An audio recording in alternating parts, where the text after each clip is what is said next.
Masaya ang naging hapunan nilang mag-anak lalo nang dumating sina Gavi at Tor galing sa mga benta court na saglit bumisita doon kanina. Pagkatapos ng kanilang hapunan ay hindi na pinigilan ng mag-asawa na manatili pang mga anak. Noong magpaalam silang aalis na, hinayaan lang nila sila. Alam ng mag-asawa na may apartment na binili si Brixton noon para kay Seska at pihadong doon ang tungo ng mag-asawa. Para lang silang mga bagong mag-asawa, nais na mag-solo. Masyado pa silang marupok at aktibo ang mga libido sa katawan kung kaya naman naintindihan niya ang desisyon nila. Mom, Dad, aalis na kami. Babalik na lang kami next weekend. Hindi pa naman kayo aakyat ng Baguio, hindi ba? Oo, dito muna kami for the time being. Mag-ingat kayo sa biyahe. Niyakap na ni Brixton ang ina at muli nang nagpaalam sa kanya na aalis na sila. Tumango lang naman si Nati. Inihatid nilang dalawa ni Gaston ang dalawa ng sasakyan upang tanawin na rin ang kanilang pag-alis sa bakuran ng kanilang villa. The kids are really grown up now. Hinga ng malalim ni Nati na may konting halik ng kalungkutan sa boses niya. Natalia, bukal ba sa loob mo yung sinasabi mo na patungkol sa mga bata o simple mong pinaparating sa akin kung gaano na ako katanda? Hawak ni Gaston sa magkabilang balikat ni Nati. Nakatayo siya noon sa likuran ng asawa. Nahinang natawa si Nati na nilingon ng asawa. Hindi niya mapigilang isipin kung bakit yan ang inaalala ni Gaston. Eh ang tinutukoy niya naman talaga ay ang mga anak nila na matanda na dahil nais na magkaroon ng sariling pamilya. Saka kahit naman matanda ng kanyang asawa ay charming pa rin naman ito sa mga mata niya. The would-be woman who wanted him when we went out. Besides, he was really well maintained and he had everything a woman should enjoy. After many years of marriage, Natalia was still very happy. Maligaya pa rin sa piling ng mahal na asawa. Tsk, tigilan mo nga ako niyan sa kadramahan mo, Gaston. Huwag kang magpa-baby. Hindi ako nagpapa-baby, Natalia. Isang kaway ang ginawa ni Brixton at Seska sa kanilang mga magulang bago tuluyang umalis ang kanilang sasakyan. Baka sa kanilang mukha ang ligaya ng bagong mag-asawa. Napansin ni Seska na ibang tinatahak nilang daan kumpara sa kanyang alam na daan pauwi ng kanilang tahanan. Mali, tanda niyang daan na patungo sa dating apartment kung saan sila nanirahan noon ni Brixton. Hindi nakaligtas sa lalaking paninitig na yun ng asawa niyang si Seska sa kanya. Natalyo, tamang iniisip mo, Seska. Doon tayo pupunta. Putol niya sa sasabihin ng asawa habang nasa kalsada pa rin ang tingin. Naitikom ni Seska ang bibig ng ilang saglit. Ang gabing ito ay gabi pa ng ating kasal, Seska. Let's spend the night there. Alone. Tayong dalawa lang. Mini honeymoon. Hindi pa talaga ito ang pinaka-honeymoon natin kapag nagkaroon tayo ng wedding ceremony. Kapag okay ng lahat. Kilalang kilala ni Seska ang asawa. Alam niya kung bakit siya nito doon dinala na naging malinaw pang pakay nito. You always have a reason, Natalyo. Ang nais mo lang naman talagang gawin ay natawa na doon na lalaki na hindi mahulaan kung natutuwa ba sa kanya si Seska o hindi. Bakit? Hindi ba totoo ang sinasabi ko? Kanina lang tayo ikinasal. Basically, wedding night pa natin ang gabing ito at syempre hindi natin pwedeng sayangin yon. Natatawang muling wika ni Brixton kahit pa alam niyang ayaw nang marinig ng paulit-ulit ng asawa. Huwag mo sabihin sa akin na hanggang ngayon ay nahihiya ka pa rin sa akin. Sino na ba ako sa buhay mo? Asawa mo na ako, Francesca. Dapat maging open na tayo. Wala na dapat na nahihiya sa atin. Hindi sumagot si Seska na iniiling na lang ang kanyang ulo. Ang daming sinabi ng asawa niya, sinabi niya lang naman ang kanyang isipan. Masyadong defensive na iyakan talaga kung minsan si Natalia Barcelo. Ang sarap pagtripan. What do I always do? Tinikom pa rin ni Seska ang kanyang bibig. Ayaw nang sagutin ang tanong ng kanyang asawa. Inikot pa ng lihim ang mga mata. Lagi ba ako nababaliw? Aminado naman ako doon. Saka sa'yo lang mababaliw ang gaya ko. Sa'yo lang, Seska. Hindi na kinakaya ni Seska ang dali ng kanilang usapan ni Brixton. Naaliw na sa pinapakitang reaksyon ng mukha niya. Naintindihan ni Brixton kung saan galing ang asawa. Mahiyain ito at mabilis na maapektuhan ng mga biro niyang may laman. Gustong-gusto niya rin itong asarin. Yung tipong hindi siya titigil hanggat hindi sobrang namumula ang mukha. Tama na nga, Natalyo, ang hilig mo talagang mang-asar. Unti-unti nang tumigil ang kanilang sasakyan sa tapat ng building ng apartment na noon lang nila ulit nagawang bisitahin. Hindi sila kagad bumaba ng sasakyan. Nilingon ni Brixton si Seska. Nagaya niyang hindi mapigilang mapabalik ng tanaw. Minsan sa kanilang buhay ay pinipili nilang maghiwalay. Saksi ang lugar na yon. Iniwan niyang babae noon habang umuulan. Tapos nang bumalik siya naroon pa rin ng babae tinihintay siya. Ilang buwan ang lumipas at bumalik sila. Hindi na baon ng masasakit na alaala, kundi upang gumawa sila ng bagong gugunitaing pangyayari. Mag-asawa na rin sila at walang sino man ang pwedeng makapagpahiwalay sa kanilang dalawa. Tinanggal ni Brixton ang suot niyang seatbelt na hindi kalaunan ginawa na rin ni Seska. Dumukwang na siyang palapit sa mukha ng asawa at inabot ng labi nito. Nais ding burahin ang masasakit nilang alaala sa lugar na yun at palitan ng mga alaalang habang buhay nilang alalahanin. We're back, Seska. Hindi lang basta bumalik bilang magkasintahan, kundi bilang mag-asawa na. Umalikon ng dalawang kamay ni Seska sa leeg ni Brixton, habang masuyo nakatingin sa kanyang mga mata noon. In ordinary lovemaking, she seldom took the initiative, perhaps because it was not legitimate, but now he was her husband, and his whole body belonged to her. She didn't need to worry or hold back. Siya na mismong humalik sa labi ni Natalio. Muli nilang pinagsaluhan yon, na hindi na matiis ang init na hatid ng kanilang marubdob na halikan ay si Brixton ng kusang bumitaw upang paalalahan na lang ang kanyang asawa kung nasan pa sila ng mga sandaling yon. Tama na muna, Seska. Kailangan nating umakyat na muna at pumasok sa apartment. Huwag tayo dito lang sa kotse, ha? Nakaramdam ng hiya si Seska sa tinuran niya ng asawa ni Brixton. She was not used to Natalio talking about it so bluntly, so she was reluctant. Binuksan na lalaking pinto ng sasakyan at walang pakundangan na lumabas doon gamit ang kanyang isang kamay. Nahihirapan man, hindi pa rin ibinaba ni Brixton ang katawan ni Seska. Sinubsob ni Seska ang mukha sa leeg ni Brixton. Wala mang nakakita, hindi pa rin mapigilan ni Seska makaramdam ng hiya kung sakali man na may makakita sa kanila. Hindi naman siya lumpo, ngunit tayo din naman niya na bumaba. Gusto niya nang gano'n sila kalapit ni Brixton. Noong nasa loob na sila ng elevator, hindi napigilan ni Brixton na halikan ang tungki ng ilong ng asawa. Nagbigay pa yun ng labis na hiya kay Seska na tila nahimasmasan na. Masyado siyang mabigat para buhatin ito. Natalio, ibaba mo na ako. Humigpit pang yakap ni Brixton sa katawan ng asawa. Nagbingi-bingihan. Wala siyang planong pakinggan ang pakiusap ni Seska. Tumigil ang mga mata niya sa mukha ni Seska na puno ng pag-iingat ang mga tingin. May halik ng tukso yun. Bumukas ang pinto ng elevator sa kanilang palapag. Nakita nilang isa sa mga resident next door ng apartment na nandun. Salitan salang tinignan nito ni Seska. Muling nakaramdam ng hiyang babae sa posisyon nila ni Natalio noon. Mr. Barcelo, matagal-tagal na nung huling beses kitang makitang pumunta dito, ha? Tumango lang si Brixton. Baliwala pa rin ang pagkakarga sa kanyang asawa na hindi man lang nagreklamo sa bigat nito. Oo, bumalik ako sa hometown ko. Siya nga pala, asawa ko. Harap niya kay Seska sa kapitbahay. We just got married. Proud niyang sambit upang ipagmalaki yon sa kapitbahay nila. Kilala naman ito ng babae kaya ngumiti lang din yon. The man was even more surprised because she thought they had broken up before. Saksi siya noon sa hiwalayan nila. Nagmamadali siyang yumukod at nag-congratulations. Ilang sandali pang nag-usap sila habang buhat niya pa rin si Seska na kahit na gustong sumabat dahil sa hiya, hindi na lang siya nagsasalita. Nang matapos na magalang na nagpaalam ang kausap ni Brixton sa kanya. Gamit ang isang kamay ay binuksan niyang pintuan ng kanilang apartment kung saan ay kaagad na humalimuyak ang mga lagas ng petals sa sinasadya niya pa mula sa living room hanggang sa kanilang silid. Hindi mo pa rin ba ako ibababa? Mahinang bulong ni Seska. Sa kama na. Maingat ni binaba ni Brixton ang katawan ni Seska sa ibabaw ng kama. Hinawakan niyang baba niya upang magtamang kanilang mga mata.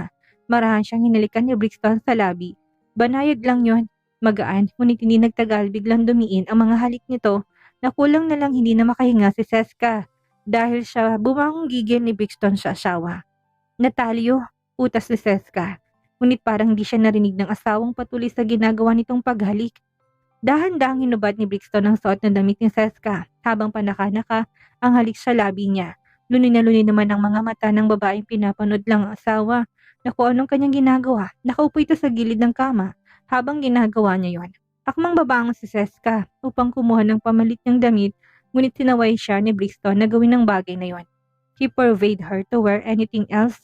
Her pure white body was covered only in the soft silk material, which seems conceal everything. She shyly covered her body using their comforter. Pagak na natawa si Brixton, muling inilapit ang mukha sa asawa ng apang umalik na muli.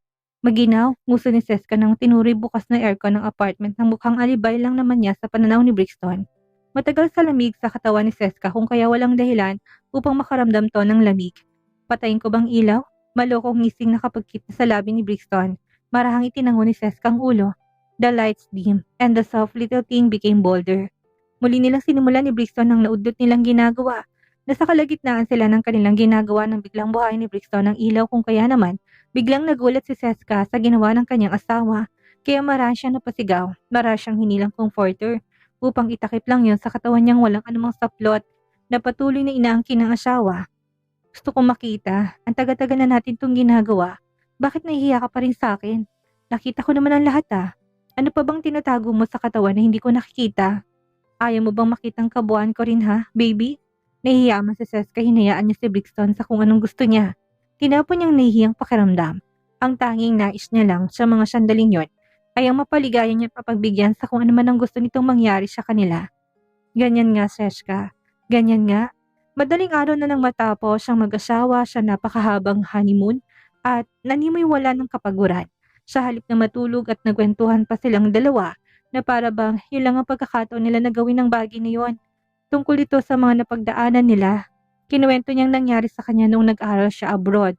Talaga, wala ka naging kasintahan sa ibang bansa? Kapag meron kahit isa o kahit naka-fling, anong gagawin ko sa'yo? Wala nga. Ngayon ko pa ba magsiselos? Kasal na tayo. Mag-asawa na. Tugon ni Brixton na maligayang maligaya. Sa narinig ay namula ng mga mukha ni Seska, pinapalabas niya na wala siyang tiwala kahit nagsasabi ito ng totoo. Hindi ako nagsiselos. Talagang hindi? Tanong ni Brixton na may kalokohang naisip na sabihin sa kanyang asawa. Ang daming babae noon na nagtangkang kunin ang atensyon ko. At alam niyo ni Nixa, minsan nga si Nixa pang nagda-deliver sa akin ng mga love letter na hindi ko naman binabasa. Hindi ko nga tinitingnan kung kanino yan ang galing eh. Wala din ako interes. Pwede ko bang malaman kung bakit? Hindi ko rin alam. Siguro dahil nakaset ang mindset ko noon para magantihan ka. Tinangon ni Seska ang kanyang ulo. Daddy mo ng daddy ko, mami mo na rin ang mami ko at wala na akong mahihiling pa sa relasyon natin ngayon. Dito tayo magsisimula ng panibagong buhay. Ikaw at ako hanggang sa dulo. At ang mga magiging supling natin. Seska, napakurap na kanyang mga mata si Brixton gaya ni Seska na hindi mapigilang maging emotional ang mga sandaling yon. Para silang nananaginip ng gising. Totoo na talaga to, hindi lang drill, hindi lang guni-guni, hindi lang pangarap. Kalaunan ni nakatulog din ang mag-asawa, late nang natulog ay maaga pa rin nagising si Brixton upang magluto lang ng kanilang agahan. Hindi lang agahan ang inihanda niya, dinamay niyang magiging lunch na Seska na paniguradong sa apartment na nila, mananatili noon. Kinakailangan ni Brixton na magtungo ng opisina at hindi niya ito masasaluhan ng lunch dahil sa schedules niyang mga meeting. Bawal yun ipagpaliban kung kaya wala siyang choice kahit pati natamad ang kanyang katawang na magtrabaho. Seska, nakangiting haplos ni Brixton sa mukha ng asawa. Gumalaw ang babae na dinilat ang mga mata.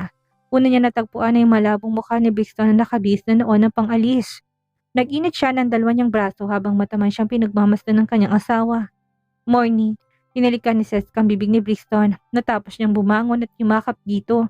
Pinalis ang hiya kahit na walang toothbrush at hilamos sa mukha. Hindi nakataginising ng maaga pero may inihanda na akong pagkain. Tulog ka pa, masyado pa namang maaga. Ginising lang kita para magpaalam ako sa iyo na papasok na ako sa trabaho. Magaan ang kamay na haplos ni Brixton sa ulo ni Seska na makailang beses na humikab dalang kulang na tulog nito. Niluto ko na rin ang lunch mo, nilagay ko sa fridge para initin mo na lang mamaya. Yung breakfast mo nasa table, may takip. Pwede kang manood ng TV habang kumakain. Dito muna tayo ng ilang araw sa apartment bago tayo tuluyang bumalik sa villa. Kung nasaan ang parents ko. Ang nais ni Brixton ay hintayin na umakyat ng bagyong mga magulang bago sila tumira sa luma nilang villa. Plano niya sanang bumili, ngunit anong gagawin sa kanilang villa? Malaki yun at ang daming silid. Noong sinabi niya sa mga magulang na doon na sila titira, pinalipat nilang mga gamit sa master's bedroom sa ibang silid. Total sila ng titira, doon na sila pinapatulog ng mga magulang. Sa mansyon ng mga Barcelo sa Baguio na rin naman sila nakatira. Ngunit ang gusto ni Brixton kung nilipat sila ng villa, dapat ay walang mga magulang doon. Gusto niyang manirahan sila ng asawa niyang silang dalawa lang upang hindi rin mailang ang kanyang asawa. Ayos lang yung panakanakang pagbisita nila sa villa. Ayaw niyang itirang asawa kasama ang kanyang magulang kahit pa maayos naman ang kanilang relasyon. Prinsipyo niya yon. Gusto niyang silang dalawa lang ng asawa kasamang mga katulong sa villa. Hindi naman against doon ng magulang. Kung sakali na may gusto kang kainin, sabihin mo lang sa akin at ipapadala ko dito. Marahang tinango ni Seska ang kanyang ulo na nakatingin sa gwapong mukha ng asawa. Ninanamnam pa rin niyon. Aalis na ako. Hapon pang uwi ko. Magpahinga ka mabuti ha. Alam mo na mamayang gabi. Papagurin kita. Mapapagod tayo hanggang sa madaling araw. Kinat pa ni Brixton na binigyan na siya ng makahulugang ngiti sa labi. Akmang aalis na si Brixton nang maramdaman niyang biglang paghawak ni Seska sa isang kamay niya. Nilingon niya ng asawa na parang may nais sasabihin bago siya umalis dito. Bakit? May problema ba? Namula pang lalo mukha ni Seska nang tumagal ng tingin ni Brixton sa mukha niya. Marahang hinaplos ni Brixton gamit ang likod ng palad niya ang isang pisngi niya. Hindi to pala salita at kilala niya na may nais pa si Seska doon. Hindi ka gumamit ng protection kagabi. Ilang minuto na tigilan si Brixton at inisip ko nung tinutukoy ni Seska. Kinagat pa ng babae ang kanyang labi.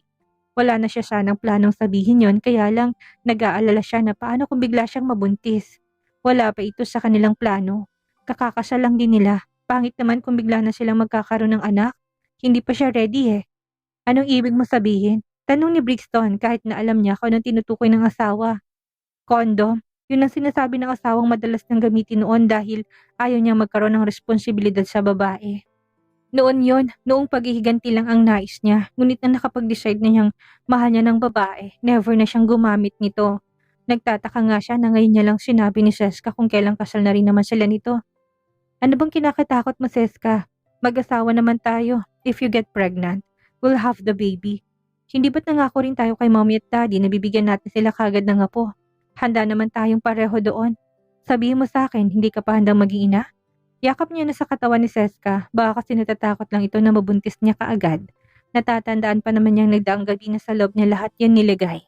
Medyo nakokonsensya na dito si Brixton. Sabihin mo sa akin ng totoo, takot ka pa bang magbuntis? Kailangan ba natin gumamit na muna ng protection? Kailan ka magiging ready, Seska? Ako kasi, anytime ready na ako doon. Hindi naman kita pababayaang harapin yun na mag-isa. Huminga ng malalim si Seska, kailangan niyang sabihin ng laman ng kanyang isipan nang maunawaan ito. Hindi naman sa ayaw ko pa, Natalyo. Matanda na rin naman ako para doon. Kaya dapat meron na talaga. Ang inaalala ko lang, ayoko magbuntis nang ako lang ang haharap sa paglilihi ko. Paano kung busy ka? Paano kung hindi ko makuha ang lahat ng cravings kong kainin? Sasamang loob ko noon sa'yo at may istorbo ka sa trabaho mo. Humigpit pang yakap ni Brixton sa katawan ng asawa dahil sa mababaw nitong problema. Mahina na siyang natawa. If you get pregnant, we'll have the baby. I'll take care of it no matter how busy I am. Lagi ako nasa tabi mo, baby. Napakurap na si Seska noon na parang hindi makapaniwala sa kanyang narinig. Alam niyang mabigat ang responsibilidad ni Brixton sa kanyang balikat at kung dadagdagan niya, baka mamaya hindi na kakayanin pa ng kanyang asawa. Nais na rin na plano ang pagkaroon nila ng anak. Ngunit tama nga naman ito kung nariyan na alangan ng aalisin nila to. Huwag ka na mag-alala ha. Saka kapag buntis ka, mas gaganahan ako magtrabaho. Gaganahan ako umuwi. Magtiwala ka sa akin, Seska. Akong bahala sa'yo. Aalagaan ko kayo na magiging baby natin. Hindi mo kailangan mag-alaga na kung ano-ano ha. Napakaliit na problema nun. Huwag mong alalahanin. Aalis na ako, Francesca. Puno na nakakalokong ngiting pinasok ni Brixton ng kanyang palad sa loob ng suot na pajama ng asawa ko sa nahawakan niyang pagkababae ng asawang biglang nag-react sa haplos niya. Nakagat niyang labi na maramdaman ang mainit na pamamasa noon kaagad. Napaawang ng bibig ni Seska nang walang pakundangang maghubad ang asawa na suot nitong damit. Napairit na siya nang walang ano-ano'y hilahin siya nito palapit upang ikulong sa loob ng kanyang braso habang inaalis naman ang sinuot nitong damit sa kanya bago sila matulog na nagdaang gabi. Natalyo, bigyan mo ako ng baon, ungot ni Brixton na sa tono ng boses sa latang walang makakapigil dito. Maya-maya pa na puno ng silid na yon ng mga ungol ng mag-asawa. Muling naligo si Natalyo, sinabay na niya si Seska. Sa loob ng banyo, muli silang naglaro ng apoy na parang walang katapusan ng face na yun ng kanilang buhay. Late ka na sa trabaho, pabirong tulak ni Seska na tulungan pa siya nito na tuyuin ang buhok ng blower matapos nila sa banyo. Kaya ko ng sarili ko, umalis ka na. Walang magagalit sa akin dahil akong CEO. Mayabang natura ni Brixton na willing-willing sa kanyang ginagawa. Kung pwede nga lang, hindi pa siya babalik noon sa kumpanya. Ngunit kailangan, lalo na't ang ilan sa mga problema hindi makayanang i-handle ng sekretary niya. Gusto mo bang sumama sa akin sa office? Ano naman ang gagawin ko doon? Wala, para magkasama pa rin tayo maghapon. Kahibangan mo, ayoko baka mamaya niyan. Wala kang magawang trabaho dahil nandun ako. Dito na lang ako, hihintay na lang kita mamayang umuwi. Sa totoo lang, inaisasyas ka na tanggapin ang offer ni Brixton. Yun nga lang bigla siyang nahiya. Sigurado siya na wala itong magagawa kung hindi naman ay maboboard lang siya. Sige na nga, aagahan ko na lang umuwi mamaya. Ilang minutong halik at yakap ang iniwan ni Brixton bago siya tuluyang umalis ng apartment. Inihatid niya si Seska sa may pintuan lang. Hindi niya na ito pinayagang bumaba pa. Baka mamaya hindi niya mapigilan ng sarili at isama niyang asawa paalis. I love you. Malakas na tura ni Brixton na halatang ganadong ganado. I love you too. Ingat na tayo. Buong araw na humilata lang ang ginawa ni Seska sa kama. Gaya ni Brixton, hindi na rin siya makapaniwalang legal na silang kasal ni Natalio Barcelo. Tinawagan niya si Benedict na busy sa mga sandaling yon, kung kaya naman hindi niya na ito inostorbo pa. Makailang beses na pinigilan ni Seska na tawagan ng asawa dahil pihadong may istorbo niya ito sa trabaho. Inabala niyang kanyang sarili na ayusin ang apartment, manood ng TV at kainin ang lahat ng niluto ni Brixton. Makailang beses niya ring tinitingnan ang singsing sa kamay niya. Pakiramdam niyang bagal ng oras kada titingnan niya kung malapit nang umuwi ang asawa. Ang bagal naman ng oras. Bakit ganon? Alas 5 nang tawagan siya ni Brixton upang sabihin na pauwi na siya. Nais na magpakitang gilas sa Seska sa kanya kung kaya naman nagpresenta siya na magluto ng dinner nila. Sure ka ba na kaya mo? Hindi kita inobliga ha. Baka masunog mong buong kusina natin sa apartment. Kaya ko. Huwag mo nga akong pagtawanan. Ikaw na nga ipagluluto eh. Oo na, sige. I am looking forward sa ikalawang putaheng ipapakain sa akin ni Mrs. Barcelo. Ano ang unang putahe? Yung pinabaon mo sa akin kanina bago ko umalis. Excited na tumawa si Seska. Sira ulo ka talaga. Matapos ang tawag, itinignan niya ng refrigerator kung anong laman at pwede niyang lutuin. Bigla siyang nag-crave sa steak at yun ang nais niyang lutuin. Steak with fries and pasta. Kinuha niyang wallet at bumaba ng apartment. May malapit na convenience store kung saan makakabili ng lahat ng mga kailangan niya sa dinner nila. 5 minuto lang din yun at takat na hindi naman masyadong malayo. Gusto niyang gayahin ang favorite niyang steak noon na palaging niluluto sa kanya ni Brixton. Kung hindi pa yung luto at dumating na ang kanyang asawa, pwede siya magpatulong sa kanya. Kumbaga inihanda niya lang ang mga ingredients ng pagkain na gusto niyang kainin nila. Saan siya pumunta? Natataranta na tanong ni Brixton nang madat na walang taong apartment nila. Nabitawan niya pang dala niyang bouquet ng bulaklak para sa asawa. Ilang beses niya sinubukan tawagan ng phone ng asawa na natagpuan niya sa loob ng silid. Hindi dala ni Seska ang kanyang phone, umahon ng kaba sa puso ni Brixton. Hindi niya na nagugustuhan ng mga naisip niyang pangyayari. Ilang beses nitong binili na huwag aalis ng apartment. Tatawag na sana siya sa pulis nang bumukas ang pinto at niluwa noon si Seska na may bitbit ng mga pinamili. Ang dalawang kamay, pawisan ang mukha nito na halatang nagmadali sa pagbabalik niya. Nakangiti na. Sorry, masyadong mahabang pila sa cashier kaya natagalan ako. Nailayo na ni Brixton ng cellphone sa kanyang tenga. Saan ka galing? Sa malapit lang na convenience store. Bumili ako ng ingredients.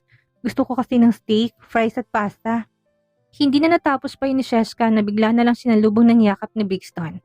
Bakit ka lumabas na hindi mo lang nagpapaalam sa akin? Akala ko may masama na nangyari sa'yo. Nalilimahit man sa pawis sa mukha. Ay umaka pa rin si Seska sa katawan ng asawa. Damang-dama niyang panginig ng buong katawan ni Brixton dala ng kanyang pag-aalala. Maganda ba yung nabili mong karne? Baka mamaya marami ang taba. Sa susunod kahit na may malapit lang napupuntahan, tawagan mo ko o mag-iwan ka ng message na alam ko. Huwag mo kong tatakutin ulit, Francesca.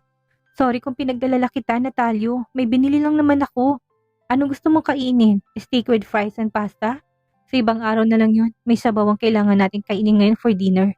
Sabaw? Bakit kailangan may sabaw? Kunotang noong tanong ni Seska hindi mag-gets ko anong pinupunto nito. Dahil kailangan mo ng lakas mamayang gabi. Paparusahan kita dahil pinag-alala mo ko. Ha? Beef stew? Yun ang papakain ko sa'yo. Labag man sa loob ni Seska, binanggit na ulam ni Brixton, hindi na siya nagreklamo. May kasalanan siya. Pinag-alala niya ito kaya marapat lang na kumain nila kung anong gusto nito. Habang niluluto ni Brixton ay nasa kusina rin si Seska at pinapanood ang ginagawa ng asawa. Nais niya na matutong magluto. Gusto niya isang beses sa isang linggo siyang manghahanda ng kanilang pagkain. Buong puso naman siyang tinuturuan ni Brixton sa mga putahing niluluto niya dito. Lagi mo ba ako ipagluluto? Paano kung busy ka sa trabaho? Hindi ba dapat ako nagluluto dahil akong babae? Gawain ng babae yon. Yakap ni Seska kay Brixton habang tinitikpan nitong beef stew na nanunuot na sa tungki ng ilong niya at ninanamnam ang beef. Kapag may pagkakataon, paano kung walang pagkakataon at busy ka sa trabaho? Kukuha tayo ng katulong na ipagluluto tayo ng pagkain. Ngunit sa ngayon tayo na munang dalawa. Gusto pa kitang masolo. Kung kaya kailangan kong tiyagay nito na gusto ko rin naman. Kapag nag-aral ako magluto, hahayaan mo ba ako na ako na lang ang gumawa niyan at hindi mo to kailangang gawin, Seska. Nakakalimutan mo rin yatang meron kang trabaho. Napaawang na bibig ni Seska. Oo nga pala, nakafocus siya sa pagiging asawa kay Brixton. Na-excite lang ako dahil sa wakas asawa mo na ako. Binaba ni Brixton ang hawak ng sandok at mahigpit na niyakap ang katawan ng asawa. Hindi pa siya nakontento doon. Binuhat niya ito ng walang hirap at inupo sa countertop. Ilang beses tinaniman ng halikan katabi nitong matamis. Well, baka kapag nabuntis ka, patigilin na rin kita sa trabaho. Kaya ko naman na buhayin ka. Hindi mo kailangan makipag-deal sa mga bastos na client. Saka next time, hindi ko hayaan na mag-isa kang makikipagkita.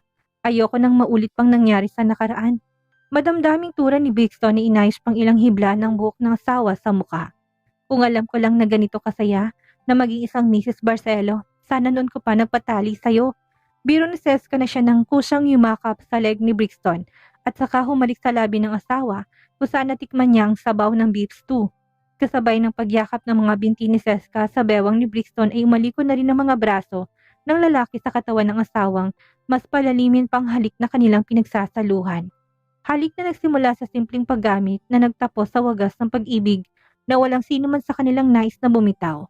Pag-ibig ng alam nila ay bawal at walang masayang magiging wakas. Ngunit higit sa kaalaman nila, bastang pag-ibig ay totoo, laging sa huli ito na nanalo. Walang sino man ang maaring humadlang, harangan man ito ng mga problema at makabagbag na nakaraan. Ayos lang yung Seska. Sabi nga huli man, basta ako magaling ay magiging Mrs. Barcelo ka pa rin. Wala kang takas. Dito na po nagtatapos ang ating kwento. Maraming salamat po sa lahat ng sumuporta at sumubaybay. Muli magkita-kita po tayo sa susunod pa nating istorya.